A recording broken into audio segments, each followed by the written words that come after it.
Kanak-kanak ini mungkin tidak pernah mendengar bunyi letupan bom pun sepanjang hayat mereka, kata John sambil meletakkan kameranya dengan tangan yang menggigil.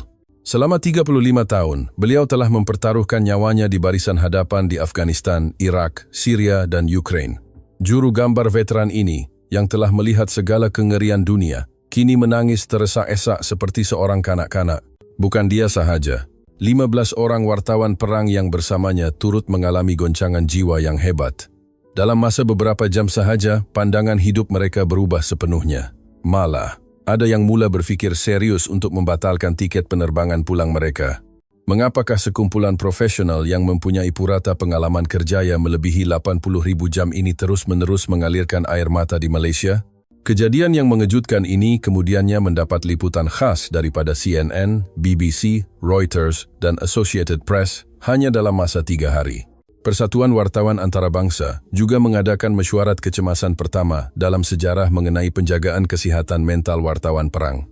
Apa yang mereka alami di Malaysia adalah sebuah dunia tanpa bunyi tembakan, keheningan tanpa letupan, dan kehidupan seharian di mana konsep perang itu sendiri seolah-olah tidak wujud. Bagi mereka yang menghabiskan lebih 300 hari setahun di zon konflik, hidup berdampingan dengan kematian, Malaysia bagaikan sebuah planet asing yang mustahil. Nama saya Lim. Saya bekerja sebagai pemandu pelancong di lapangan terbang antarabangsa Kuala Lumpur, KLIA. Setakat ini, saya telah memberi bimbingan kepada lebih 12.000 pelancong asing. Namun saya tidak pernah berhadapan dengan impak yang begitu mendalam seperti ini. Bagaimanakah orang-orang berani yang sering menyampaikan kebenaran dari medan perang ini merasakan kedamaian di Malaysia dan mengapa mereka membuat keputusan yang mengubah hidup mereka? Saya akan menceritakan segalanya sebagai saksi mata. Setelah mendengar kisah ini, saya yakin pandangan Anda terhadap erti kedamaian akan berubah. Segalanya bermula pada 15 Mac, sekitar jam 6.23 pagi. Sebuah pesawat dari Jerman yang dalam perjalanan pulang dari kawasan konflik di Aleppo, Syria, terpaksa melakukan pendaratan kecemasan di KLIA akibat kerosakan enjin. Secara kebetulan, pesawat itu membawa 15 orang wartawan perang terkemuka dunia. Ketua kumpulan mereka, John, adalah seorang legenda yang telah merakam peperangan di 67 buah negara selama 35 tahun. Beliau pernah memenangi hadiah Pulitzer sebanyak 2 kali dan memenangi anugerah utama World Press Photo sebanyak 3 kali. Beliau kehilangan pendengaran di telinga kirinya akibat letupan bom, dan bahu kirinya pernah ditembak oleh penembak hendap sniper di Syria, namun beliau tetap terus berjuang menyampaikan kebenaran. Mike pula pakar dalam merakam detik-detik pengeboman. Dalam 10 tahun terakhir, dia telah merekodkan lebih 1.200 kejadian pengeboman. Rakaman videonya sering digunakan oleh Suruhanjaya Hak Asasi Manusia PBB sebagai bukti jenayah perang. Walau bagaimanapun, dia menderita PTSD yang teruk. Setiap kali mendengar bunyi letupan kecil, dia akan secara refleks merebah ke tanah. Sarah pula banyak membuat liputan di kamp pelarian. Beliau telah mendokumentasikan kehidupan 38.000 pelarian di 32 buah negara. Sarah sendiri kehilangan ibu bapa dalam peperangan semasa kecil dan aktif dalam aktiviti sokongan anak yatim perang. Ahli lain seperti David dan Anna juga merupakan profesional yang mempertaruhkan nyawa demi laporan berita. Persamaan mereka semua adalah, selama lebih 15 tahun, mereka tidak pernah tidur dengan lena walaupun 1 malam. Selepas menerima maklumat mengenai kerosakan pesawat, saya bergegas ke KLIA. Namun, saat saya melihat mereka di balai ketibaan, saya sedar mereka berbeza daripada mana-mana pelancong yang pernah saya bawa. Mata mereka sentiasa meliar 360 darjah dengan penuh curiga, ekspresi wajah mereka kaku kerana tekanan, dan mereka tidak pernah melepaskan peralatan kamera yang berat. Paling ketara, setiap kali kaki tangan lapangan terbang mendekati mereka, mereka akan menunjukkan posisi mempertahankan diri. Itu adalah naluri kelangsungan hidup yang hanya dimiliki oleh mereka yang pernah hidup di medan perang. Pembaikan enjin mengambil masa sekurang-kurangnya 3 hari, jadi mereka terpaksa tinggal di Malaysia. Saya mengiringi mereka menaiki KLIA Express. Sebaik sahaja tren bergerak, John tiba-tiba berdiri dan mula memerhati sekeliling gerabak dengan cemas. Di mana pengawal keselamatan? Di mana askar bersenjata? Tanyanya dengan nada gelisah. Di Syria, pengangkutan awam pasti akan dikawal oleh tentera bersenjata yang memeriksa kad pengenalan penumpang secara rawat. Namun, di dalam tren di Malaysia, tiada seorang pun anggota keselamatan bersenjata kelihatan. Mike juga berbisik dengan bimbang. Adakah mereka tidak melakukan pemeriksaan bom? Bagaimana dengan pemeriksaan bagasi? Adakah benar-benar selamat tanpa sebarang perlindungan begini? Bagi mereka, pengangkutan awam tanpa pemeriksaan ketat adalah sesuatu yang tidak masuk akal. Di Irak, sebelum menaiki bus atau tren, pemeriksaan pengesan logam adalah wajib, namun serangan bom tetap kerap berlaku. Saya coba menjelaskan tentang keselamatan di Malaysia, tetapi mereka hanya mempercayainya separuh jalan karena ia terlalu jauh dari realiti hidup mereka. Apa yang lebih mengejutkan mereka adalah keadaan penumpang lain. Ramai yang leka dengan telepon pintar, langsung tidak menghiraukan keadaan sekeliling. Ada yang memakai fon kepala mendengar musik, ada yang terlelap, dan ada yang membaca buku. Ini adalah pemandangan yang mustahil di medan perang. Sarah bertanya kepada saya, adakah orang-orang ini tidak mempunyai rasa bahaya? Serangan pengganas boleh berlaku bila-bila masa sahaja. Saya menjawab, di Malaysia, serangan pengganas dalam pengangkutan awam hampir tidak pernah berlaku. Apa yang Anda risaukan, sebenarnya tidak berlaku di sini. Namun bagi mereka yang mendengar bunyi bom dan tembakan setiap hari selama 15 tahun, suasana yang terlalu aman ini sebaliknya terasa sangat ganjil dan mencurigakan. Kami tiba di sebuah hotel di Bukit Bintang pada jam 8.30 malam. Saya membantu mereka mendaftar masuk, tetapi sebaik masuk ke bilik, naluri perang mereka bermula lagi. John tidak akan meletakkan bagasinya di tepi tingkap untuk mengelakkan risiko penembak hendap. Beg kameranya disembunyikan di tepi dinding yang paling kukuh dan jauh dari pintu. Mike memeriksa pelan bilik dengan teliti dan mengenal pasti 3 laluan kecemasan. Malah, dia tidak tidur di atas katil, sebaliknya menghamparkan selimut di lantai tepi dinding. Sarah pula memeriksa kit perubatan kecemasan dan bekalan makanan keringnya, serta menutup langsir serapat-rapatnya. Ini semua adalah taktik kelangsungan hidup untuk melindungi nyawa di tempat yang tidak menentu. Namun kejadian pada malam itu menjadi titik tolak yang mengubah hidup mereka. Jam 11.15 malam, satu bunyi dentuman kuat kedengaran dari bilik sebelah. Rupanya seorang pelancong Eropah terjatuhkan bagasi besarnya ke lantai. Bagi mereka yang berpengalaman di medan perang, bunyi itu tidak dapat dibezakan dengan letupan bom. Secara refleks, John merebah ke lantai sambil memeluk kameranya dan bersembunyi di bawah meja.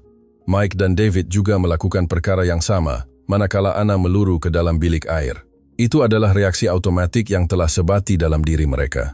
Namun, selepas itu, tiada bunyi letupan kedua, tiada jeritan, tiada bunyi siren, maupun bunyi helikopter tentara. Keadaan sunyi sepi selama 5 menit.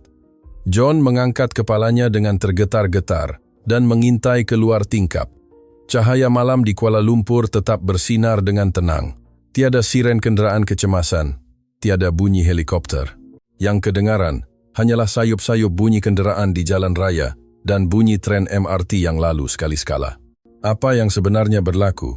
Bisik John keliru. Selama 35 tahun, dia sering terjaga malam kerana letupan. Keheningan mutlak ini di luar pemahamannya. Mike juga merasai perkara yang sama. Terlalu sunyi. Ada sesuatu yang tidak kena. Adakah tempat seaman ini benar-benar wujud?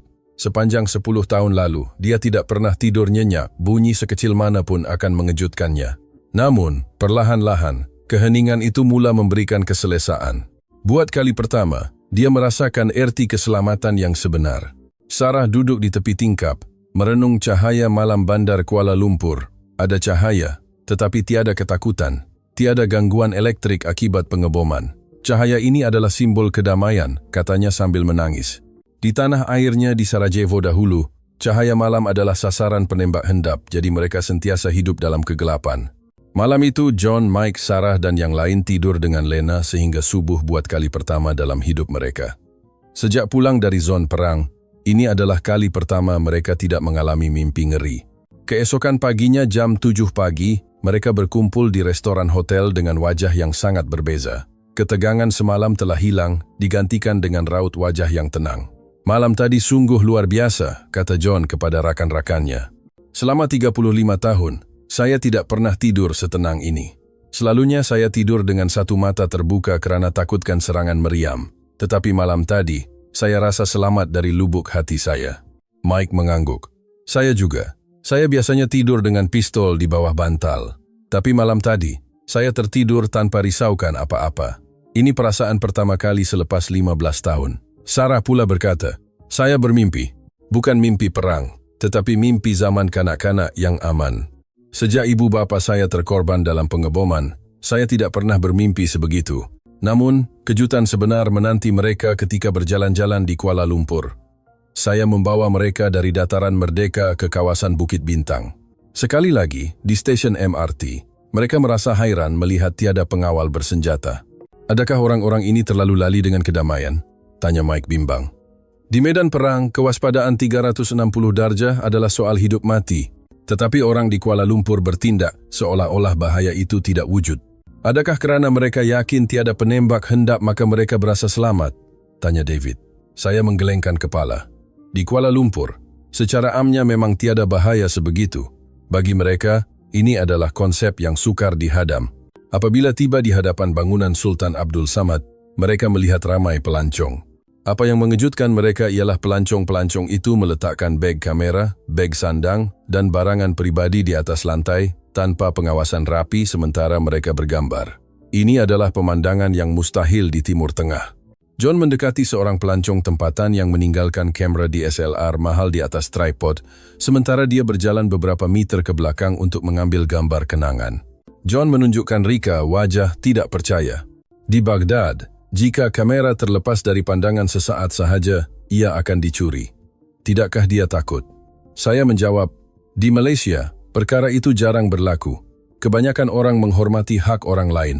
Mereka terpinga-pinga kerana ini sangat bercanggah dengan pengalaman hidup mereka. Satu detik yang menyentuh hati berlaku di kawasan pejalan kaki di Bukit Bintang. Kami tersempak dengan sekumpulan murid tahun 5 yang sedang melakukan rombongan sekolah. Kira-kira 34 orang kanak-kanak berjalan riang di bawah bimbingan guru mereka. Melihat keadaan itu, John menghentikan langkahnya. Kanak-kanak ini, mereka tidak tahu bunyi bom. Bukan, semua kanak-kanak itu tersenyum, berbual riang dengan rakan-rakan, langsung tiada riak ketakutan, atau perlu memerhatikan wajah orang dewasa dengan curiga. Mereka sangat berbeza dengan kanak-kanak yang dilihatnya di Syria atau Irak. Saya mengangguk. Ya, mereka tidak tahu apa itu perang, dan tidak pernah mendengar siren serangan udara. Air mata mula mengalir di pipi John. Sesuatu yang sukar dipercayai, kanak-kanak benar-benar tersenyum seperti kanak-kanak. Sarah juga menangis. Beliau teringat 3.000 anak yatim yang dirakamnya di kamp pelarian di Syria dan Afghanistan. Kanak-kanak yang menggigil ketakutan, yang kurus kering kerana kebuluran, dan yang hilang harapan. Namun, kanak-kanak di Malaysia ini tidak memikul beban itu. Senyuman tulen, gelak tawa tanpa kebimbangan, dan kepercayaan kepada rakan-rakan adalah harta yang hanya dimiliki oleh mereka yang tidak mengenali perang. Mike berkata dengan suara tergetar, "Mata kanak-kanak yang saya rakam selama ini kelihatan mati, tetapi mata kanak-kanak ini bersinar-sinar." Ketika itu, seorang budak perempuan terjatuh dan menangis kerana lututnya luka. Rakan-rakannya segera meluru membantu, dan guru memujuknya dengan lembut. David memerhatikan kejadian itu dengan tekun. Di zon perang, jika ada kanak-kanak cedera dalam letupan, tiada siapa yang datang membantu kerana masing-masing sibuk menyelamatkan nyawa sendiri. Tetapi di sini, walaupun luka kecil, begitu ramai yang mengambil berat. Kemudian, kami pergi ke Taman KLCC. Walaupun hari bekerja, ramai keluarga sedang beriadah. Paling menarik perhatian ialah sebuah keluarga yang sedang berkelah di atas rumput. Si ayah memikul anak perempuannya yang berusia 3 tahun di atas bahu, manakala si ibu menghampangkan bekalan makanan yang dimasak sendiri. Datuk dan nenek juga ada bersama. Suasana sungguh harmoni. David merenung keluarga itu. Ayah itu tidak membawa senjata, katanya. Itu soalan yang logik baginya. Di Irak, untuk melindungi keluarga, lelaki pasti akan membawa senjata. Saya menjelaskan bahawa di Malaysia, orang awam tidak dibenarkan membawa senjata. David kelihatan bingung. Jadi, bagaimana dia melindungi keluarganya? Jika ada pengganas atau penculik muncul, apa yang dia akan buat? Saya terdiam seketika. Sukar untuk menjelaskan kepadanya bahawa bahaya sedemikian hampir tidak wujud di sini. Orang tidak perlu membawa senjata untuk melindungi diri kerana masyarakatnya selamat. Mendengar penjelasan itu, mereka semua terdiam lama. Bagi mereka, itu adalah konsep yang melangkaui logik fikiran mereka. Anna berbisik. Masyarakat yang selamat tanpa senjata. Tempat seperti itu benar-benar wujud. Ketika itu, kami menyaksikan sesuatu yang mengejutkan. Di atas bangku taman, ada seseorang tertinggal dompetnya. Dompet itu terbuka dan menampakkan beberapa keping wang kertas ringgit Malaysia (RM-RM). John dengan cemas bertanya, "Tidakkah ada orang akan mencurinya?" Saya menggeleng. Di Malaysia, memulangkan barang hilang adalah perkara biasa. Pasti ada yang akan menyerahkannya kepada polis. Benar sekali, 10 menit kemudian, kami melihat seorang lelaki pertengahan umur menjumpai dompet itu dan membawanya ke balai polis bantuan berdekatan. Sarah berkata dengan penuh emosi, "Walaupun ada wang, mereka tidak mencuri. Hati orang di negara ini sungguh indah." Menjelang petang kami menuju ke stesen KL Sentral. Waktu itu adalah puncak waktu pulang kerja, orang sangat ramai. Ribuan manusia bergerak dengan teratur. Namun, apa yang paling mengejutkan mereka ialah, walaupun ramai orang, tiada sesiapa pun diperiksa senjata atau melalui pengesan logam seperti di lapangan terbang. Walaupun begitu, tiada serangan berlaku. Mike berkata dengan penuh pemikiran, "Begitu ramai manusia, tetapi tiada siapa membawa senjata, tiada siapa mencurigai orang lain. Masyarakat sebegini benar-benar wujud." Kemudian, detik penentu tiba. Sekitar jam 7 malam, ketika menunggu tren, satu bunyi dentuman yang sangat kuat kedengaran dari tapak pembinaan berhampiran. Ia adalah bunyi pemecah angin, pneumatic hammer. Serta-merta, John, Mike, David, dan Sarah merebah ke lantai. Itu adalah gerak balas automatik hasil pengalaman 15 tahun di medan perang. Namun, orang Malaysia di sekeliling mereka tidak berganjak sedikit pun. Mereka tahu itu hanyalah bunyi pembinaan, jadi mereka tidak peduli. John bangun sambil mengesat air mata. Apabila saya sedar itu hanyalah bunyi pembinaan, saya menangis. Bukan bunyi meriam, bukan bunyi tembakan, hanya bunyi pembinaan yang aman. Bunyi sebuah kemajuan. Malam itu di hotel, mereka berbual panjang di lobi. Saya turut serta. Kandungan perbualan mereka cukup untuk mengubah pandangan hidup saya sendiri. Untuk apa sebenarnya kita berada di medan perang? Tanya Mike dengan nada berat. Untuk menyampaikan kebenaran, untuk mendedahkan penderitaan perang, untuk menekankan kepentingan damai. Begitulah yang saya fikirkan selama ini. Tetapi rupa-rupanya, saya sendiri tidak tahu bagaimana rupanya kedamaian yang sebenar. Sarah menyambung. Kedamaian bukan sekadar ketiadaan bom atau peluru. Kedamaian adalah apabila manusia saling mempercayai dari lubuk hati, dapat hidup dengan tenang, dan kanak-kanak membesar tanpa mengenali ketakutan. Itulah kedamaian yang sebenar. John merenung cahaya lampu Kuala Lumpur dengan penuh perasaan. 3 hari ini telah mengubah pandangan hidup saya 180 darjah. Perang adalah sesuatu yang tidak normal, manakala kedamaian adalah satu keajaiban yang sangat berharga. Saya baru benar-benar memahaminya sekarang.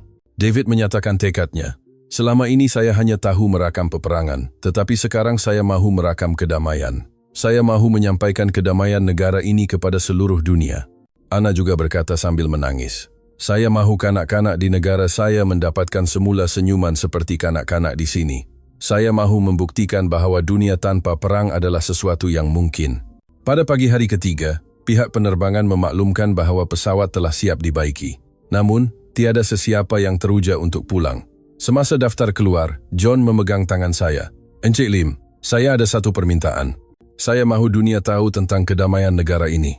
Saya mahu kanak-kanak di seluruh dunia yang hanya tahu tentang perang tahu bagaimana rupanya kedamaian sebenar. Tolong bantu kami." Sarah juga berkata, 72 jam di Malaysia ini adalah waktu paling berharga dalam 36 tahun hidup saya. Buat pertama kali saya merasa tenang. Buat pertama kali saya merasa ada harapan. Mike berkata dengan wajah serius, "Saya mahu menamatkan perang, tapi dulu saya tidak tahu bagaimana. Sekarang saya tahu. Kita hanya perlu merealisasikan kedamaian seperti di negara ini di tempat lain." Dalam perjalanan ke Klia, mereka sudah mula membincangkan rancangan konkret. John berkata, "Pertama, saya akan menulis laporan khas bertajuk Kedamaian Sebenar yang ditemui oleh juru gambar perang. Kita tidak hanya perlu melaporkan perang. Laporan tentang kedamaian juga sangat perlu." David dengan bersemangat berkata, "Saya akan terbitkan album foto bertajuk Kanak-kanak yang tidak mengenali perang. Saya mau sebarkan senyuman kanak-kanak Malaysia ke seluruh dunia agar kanak-kanak di negara lain dapat merasainya juga." Sarah pula merancang untuk berucap di PBB mengenai pengalamannya di Malaysia, manakala Ana mahu memulakan program pendidikan keamanan menggunakan model Malaysia sebagai bahan bantuan mengajar. Semasa berpisah di lapangan terbang, John menggenggam erat tangan saya. "Encik Lim, terima kasih. 3 hari ini saya rasa seperti dilahirkan semula. Selepas ini, apa yang saya mahu rakam bukan lagi medan perang, tetapi tempat yang aman. Saya pasti akan kembali ke Malaysia dan kali ini saya akan bawa lebih ramai wartawan perang bersama. Selepas mereka berlepas, saya merasa sangat terharu dan pada masa sama memikul tanggung jawab yang besar. Saya melihat sendiri bagaimana orang yang jiwanya hancur akibat perang mendapat penyembuhan melalui kedamaian di Malaysia. Namun, impak yang berlaku selepas itu jauh di luar jangkaan saya. Seminggu selepas pulang, pada 25 Mac, laporan John mencetuskan fenomena antarabangsa. Laporannya, Keajaiban 72 Jam di Malaysia, dibaca lebih 1 juta kali dalam masa 24 jam dan diterjemahkan oleh media utama di 47 buah negara. Apa yang paling menarik perhatian adalah perbandingan gambar antara zon perang dan gambar di Malaysia. Di sebelah gambar sekolah yang hancur akibat meriam, diletakkan gambar kanak-kanak Malaysia berjalan riang ke sekolah. Di sebelah gambar askar bersenjata, diletakkan gambar polis Malaysia yang membantu menunjukkan jalan kepada pelancong tanpa sebarang senjata di tangan. Perbandingan itu memberi impak yang sangat kuat kepada dunia. 2 minggu kemudian, Sarah berucap di Suruhanjaya Hak Asasi Manusia PBB. Beliau berkata dengan linangan air mata, "Selama 15 tahun saya melaporkan penderitaan perang, namun saya tidak tahu betapa indahnya kedamaian. Apa yang saya lihat di Malaysia adalah kebaikan, kepercayaan, dan timbang rasa yang sememangnya ada dalam diri manusia. Perang bukanlah sifat asal manusia, kedamaianlah wajah sebenar kita." Ucapan itu mendapat tepukan gemuruh, dan PBB mula melancarkan kajian rasmi mengenai model kedamaian Malaysia. Mike pula mengadakan pameran foto bertajuk Negara yang Tidak Mengenali Perang di Paris, New York, dan London. Gambar-gambar polis tanpa senjata, stesen tanpa pemeriksaan bagasi, warga yang memulangkan dompet, dan kanak-kanak yang bermain riang menunjukkan betapa ajaibnya sebuah masyarakat yang aman. Dalam masa 3 bulan, ratusan ribu orang mengunjungi pameran itu. Ramai yang menangis melihat gambar-gambar tersebut. Seorang wanita dari Timur Tengah jatuh terduduk dan menangis. Adakah dunia sebegini benar-benar wujud? Perubahan paling besar berlaku kepada David. Beliau berhenti sepenuhnya daripada membuat liputan di medan perang dan menumpukan perhatian kepada pendidikan keamanan. Beliau menjelajah ke sekolah-sekolah di seluruh dunia membawa foto dan video dari Malaysia. Menyampaikan kengerian perang itu penting, tetapi menyampaikan keindahan kedamaian jauh lebih penting, katanya. 6 bulan kemudian, pada bulan September, kesemua 15 orang mereka kembali ke Malaysia seperti yang dijanjikan. Kali ini bukan untuk melancong, tetapi untuk belajar lebih mendalam. Mereka melawat Museum Negara dan Tugu Negara untuk memahami bagaimana Malaysia membina perpaduan daripada sejarahnya yang tersendiri. Di Tugu Negara, John merasa sangat tersentuh. Malaysia telah melalui sejarah yang panjang untuk mencapai keharmonian. Kekuatan untuk memilih perdamaian berbanding kebencian adalah sesuatu yang harus dipelajari oleh seluruh dunia. Mereka juga mengkaji bagaimana masyarakat Malaysia yang berbilang kaum dapat hidup bersama dengan aman melalui dialog dan toleransi. Sarah berkata, tempat yang mempunyai kepelbagaian budaya, namun tetap dapat hidup dalam harmoni adalah satu mercu tanda demokrasi dan kedamaian. Ini adalah hasil kebijaksanaan manusia. Aktiviti mereka terus berkembang. Setahun kemudian, John menerbitkan album foto perang dan damai yang menjadi bestseller dunia. Hasil jualan didermakan sepenuhnya untuk anak yatim perang dan pendidikan keamanan. Sarah menubuhkan NGO antarabangsa Peace for Children yang menyediakan kurikulum pendidikan keamanan berdasarkan model Malaysia di zon konflik. Setakat ini, lebih 50,000 kanak-kanak di 23 buah negara telah mendapat manfaat. Baru-baru ini, saya menerima berita gembira daripada John. Encik Lim, tahun depan saya akan ke Malaysia lagi. Kali ini saya mahu bawa 50 orang juru gambar perang dari seluruh dunia. Saya mahu mereka merasai sendiri kedamaian sebenar dan melancarkan gerakan keamanan dunia dari Malaysia. Rancangan mereka adalah untuk menganjurkan projek kedamaian dunia di Malaysia, di mana wartawan perang dari seluruh dunia berkumpul untuk belajar tentang perdamaian dan menyebarkan pengalaman mereka ke peringkat global. 15 orang wartawan yang dahulunya hanya mengenali medan perang, kini menemui erti kedamaian di Malaysia dan mula menyebarkannya kepada dunia. Persinggahan tidak sengaja selama 3 hari telah mengubah hidup 15 orang ini, dan impaknya kini dirasai oleh seluruh dunia. Sebagai pemandu pelancong, saya telah bertemu ramai orang asing, tetapi tiada yang memberi kesan sedalam ini. Pertemuan dengan mereka membuatkan saya sedar betapa istimewanya kedamaian yang kita miliki di Malaysia. Hanya mereka yang tahu kengerian perang yang dapat benar-benar menghargai nilai kedamaian. Melihat mereka, saya mula berfikir kembali.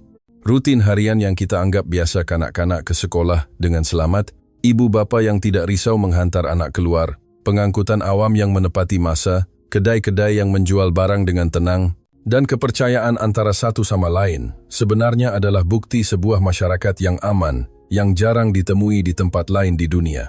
Kedamaian ini bukan datang dengan sendirinya, ia dibina dengan usaha dan kebijaksanaan. Pertemuan dengan John dan rakan-rakannya mengajar saya satu kebenaran penting. Kedamaian itu seperti udara. Kita sering lupa keberadaannya sehingga kita kehilangannya. Bagi ramai orang di dunia yang hanya mengenali perang, masyarakat seperti Malaysia adalah satu keajaiban. Saya sangat berharap melalui aktiviti mereka, lebih ramai orang akan menyadari nilai kedamaian dan melangkah ke arah dunia tanpa perang. Pada masa yang sama, saya merasa kita sebagai rakyat Malaysia tidak boleh menganggap kedamaian ini sebagai sesuatu yang remeh. Kita mesti menjaganya dengan baik. Kedamaian tidak dibina dalam sehari, tetapi melalui kesadaran dan tindakan setiap individu.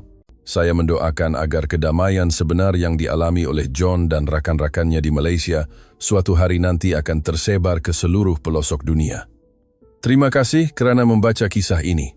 Semoga ia menjadi pemangkin untuk kita semua berfikir lebih mendalam tentang erti kedamaian.